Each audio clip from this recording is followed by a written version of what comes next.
Assalamualaikum warahmatullahi wabarakatuh. Perkenalkan, nama saya Putri Fitriawati, NIM 2020010022. Saya dari kelas PAI 3A. Pembuatan video ini guna memenuhi mata kuliah strategi dan metodologi pembelajaran PAI. Di sini saya akan menjelaskan tentang 3 materi.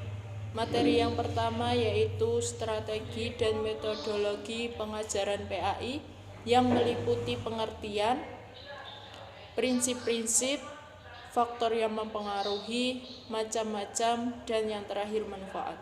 Materi yang kedua yaitu strategi dan metodologi pengajaran dalam kurikulum 2013. Materi yang terakhir yaitu konsekuensi dalam pengajaran PAI di era 4.0.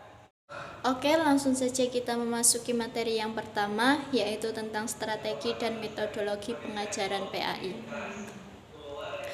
Pendidikan agama Islam adalah mata pelajaran di sekolah dasar untuk membentuk moral, akhlak, etika bagi peserta didik. Pendidikan agama di sekolah dapat diharapkan bisa menjadi pondasi dan dapat mengatasi dekadensi moral yang semakin merajalela.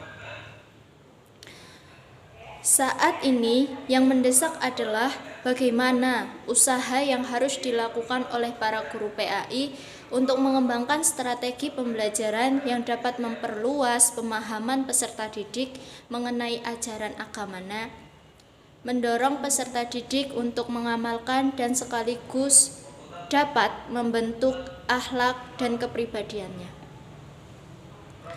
Mayoritas strategi pembelajaran pendidikan agama Islam lebih ditekankan dalam hafalan. Akibatnya, siswa kurang memahami kegunaan dan manfaat apa yang dipelajari dari materi pendidikan agama Islam. Pembelajaran pada dasarnya merupakan upaya untuk mengarahkan siswa ke dalam proses belajar sehingga mereka dapat memperoleh tujuan belajar sesuai dengan apa yang diharapkan. Strategi merupakan sejumlah langkah-langkah atau suatu tindakan yang direkayasa sedemikian rupa untuk mencapai suatu tujuan atau sasaran tertentu. Strategi adalah pola umum rentetan kegiatan yang harus dilakukan untuk mencapai tujuan tertentu. Dikatakan pola umum sebab suatu strategi pada hakikatnya belum mengarah kepada hal-hal yang bersifat praktis, masih berupa rencana atau gambaran menyeluruh. Strategi pembelajaran merupakan cara-cara yang dipilih untuk menyampaikan materi pembelajaran dalam lingkungan pengajaran umum yang meliputi sifat lingkup dan urutan kegiatan yang dapat memberikan pengalaman belajar kepada anak didik. Chopper mengatakan strategi pembelajaran merupakan pemilihan jenis latihan tertentu yang cocok dengan tujuan yang akan dicapai. Dengan kata lain, ia mengatakan strategi pembelajaran adalah suatu rencana untuk mencapai tujuan belajar. Jadi, metode adalah jalan atau cara yang harus dilalui untuk mencapai tujuan tertentu. Menurut Aminuddin Rasyad, metodologi berarti ilmu mengenai berbagai cara atau jalan yang ditempuh untuk sampai ke tempat tujuan. Sedangkan pembelajaran berasal dari kata instruction yang dalam bahasa Yunani disebut instructus atau intru yang berarti menyampaikan pikiran. Dengan demikian, arti instruksional adalah menyampaikan pikiran atau ide yang telah diolah secara bermakna melalui pembelajaran berikut ini. Beberapa metode dalam pembelajaran yaitu yang pertama metode ceramah, yang kedua diskusi, tugas belajar, demonstrasi, tanya jawab, latihan, siap. Prinsip belajar adalah konsep yang harus diterapkan dalam proses belajar mengajar. Seorang guru akan dapat melaksanakan tugasnya dengan baik apabila ia dapat menerapkan cara mengajar yang sesuai dengan prinsip-prinsip orang belajar.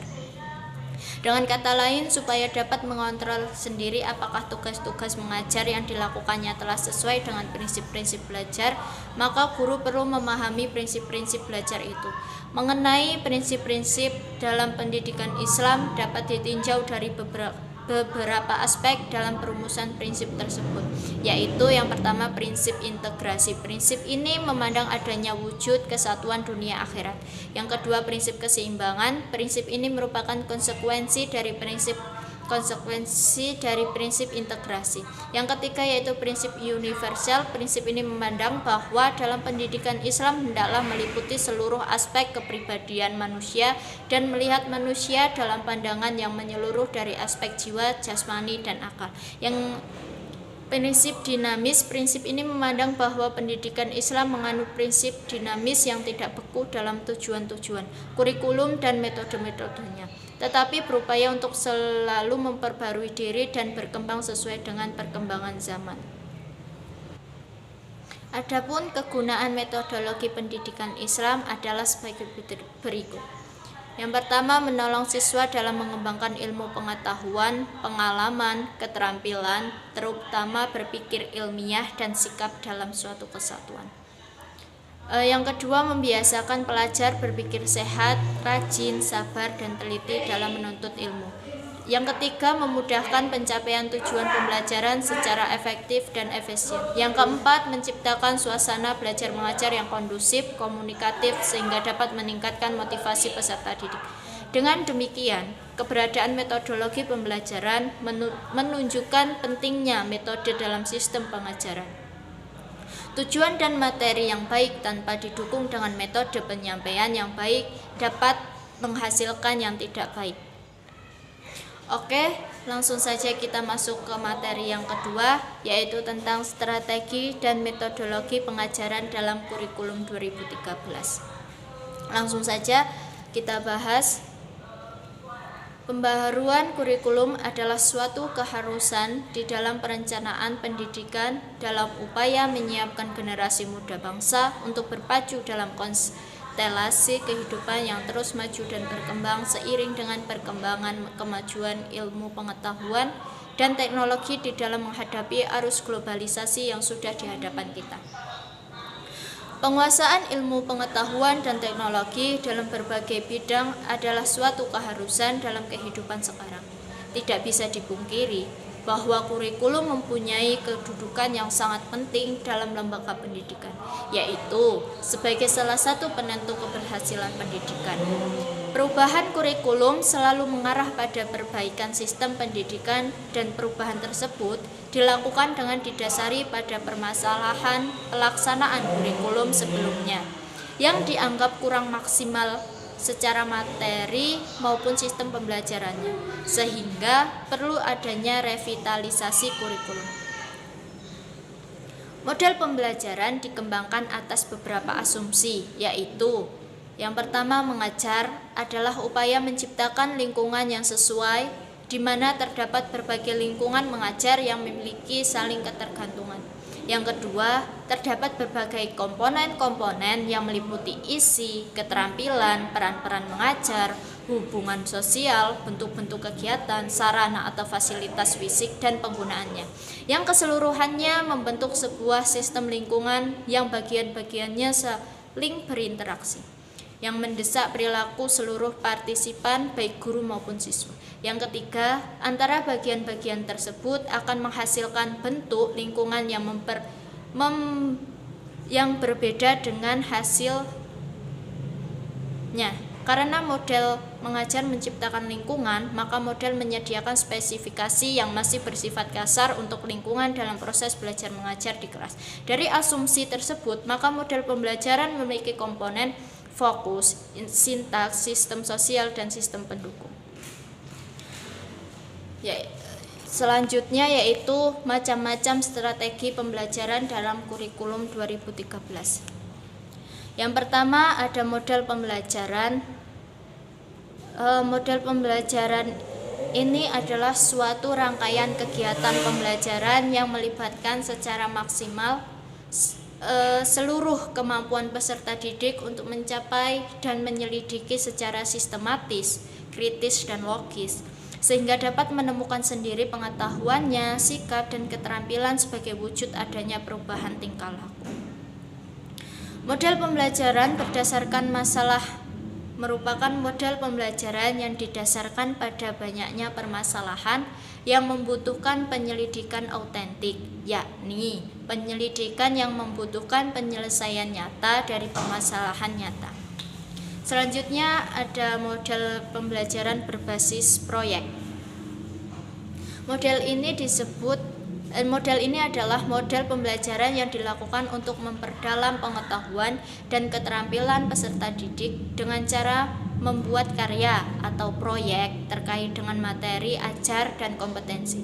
Model pembelajaran kooperatif merupakan bentuk pembelajaran dengan cara siswa belajar dan bekerja dalam kelompok-kelompok kecil secara kolaboratif yang anggotanya terdiri atas 4 atau 6 orang yang bersifat heterogen. Pembelajaran kooperatif adalah strategi pembelajaran yang melibatkan partisipasi siswa dalam kelompok untuk saling berinteraksi, sehingga dalam model ini siswa memiliki 2 tanggung jawab, yaitu belajar untuk dirinya sendiri dan membantu sesama anggota kelompok untuk belajar. Langsung saja kita masuk ke materi yang terakhir, yaitu tentang konsekuensi dalam pengajaran PAI era 4.0. Langsung saja kita bahas. Pendidikan Islam atau pesantren merupakan pendidikan tertua di Indonesia dengan sejarahnya. Telah mengalami masa yang panjang dan bertahan dengan metodenya bahkan hingga saat ini. Dewasa ini sedang diuji dengan hadirnya abad digitalisasi dan perubahan teknologi yang begitu cepat. Inilah permasalahan baru yang harus dihadapi di samping permasalahan klasik yang ada. Menurut Mustafa Rembang, permasalahan pendidikan Islam dipengaruhi oleh faktor-faktor internal meliputi relasi kekuasaan dan orientasi pendidikan, aspek kurikulum, pendekatan atau metodologi pembelajaran, profesionalitas sumber daya manusia, biaya, dan lingkungan pendidikan. Sedangkan faktor eksternal yaitu fenomena globalisasi multikultural, kemiskinan, dan kebijakan pemerintah. Perkembangan ilmu, pengetahuan, dan teknologi yang pesat memunculkan inovasi baru yang berpengaruh pada beberapa sektor seperti ekonomi, budaya, dan sosial. Peran manusia tergeser oleh teknologi sehingga mengubah cara kerja dan berhubungan satu dengan yang lainnya. Hal ini menyebabkan generasi selanjutnya perlu mengembangkan diri untuk bisa bertahan dalam menghadapi era revolusi industri 4.0. Perkembangan ilmu pengetahuan dan teknologi di era ini membuat terobosan yang luar biasa untuk sebagian orang. Istilah revolusi industri diperkenalkan oleh Friedrich Engels dan Louis Auguste Blanqui di pertengahan abad ke-19. Pada fase 1.0, penemuan mesin yang menitik beratkan pada mekanisme produksi. Fase 2.0 pada etape produksi massal yang terintegrasi dengan quality control dan standarisasi. Fase 3.0, keseragaman massal yang bertumpu pada integrasi komputerisasi. Dan fase yang sekarang, yaitu fase 4.0, adalah digitalisasi dan otomatisasi perpaduan internet dengan manufaktur. Era ini disebut juga era cyber atau era tanpa sekat dan batasan ruang dan waktu, merangsang sekaligus menumbuhkan kemajuan sains teknologi yang menghasilkan penciptaan mesin pintar, robot otonom, bahkan artificial intelligence. Era ini banyak memberikan kesempatan-kesempatan baru dalam segala bidang dan sekaligus melahirkan tantangan-tantangan yang kompleks dan sulit, sehingga menuntut kualitas sumber daya manusia yang menguasai ilmu pengetahuan dan juga dapat memecahkan masalah-masalah dalam kehidupan masyarakat. Generasi di era milenial. Generasi di era milenial merupakan generasi internet yang berinteraksi lebih dinamis dan memiliki ruang lingkup keterhubungan tanpa batas.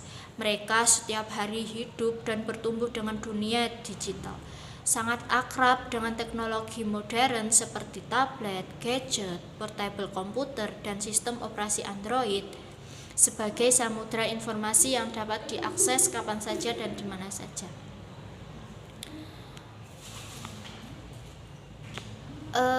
Selanjutnya kita bahas konsekuensi yang didapatkan akibat adanya era 4.0 ini. Masuknya hal-hal yang negatif akibat terlalu banyak informasi yang tak terbatas, keterampilan berpikir kritis, pemecahan masalah merupakan kemampuan memahami suatu masalah, mendapatkan informasi sebanyak-banyaknya sehingga dapat dielaborasi dan memunculkan berbagai perspektif untuk menyelesaikan masalah. Tetapi apabila siswa tidak membatasi kegiatan tersebut, akan banyak hal yang negatif yang akan merusak moral dan akhlak siswa. Apabila pengguna tidak jeli dalam menggunakannya, seringkali dijumpai kesalahpahaman antara kedua belah pihak tersebut, menumbuhkan kemalasan terhadap siswa yang tidak mau berpikir dan memanfaatkan alat digital secara tidak tepat. Baik, itu saja yang dapat saya sampaikan. Semoga bermanfaat bagi kita semua. Kurang lebihnya saya mohon maaf. Saya akhiri. Wassalamualaikum warahmatullahi wabarakatuh.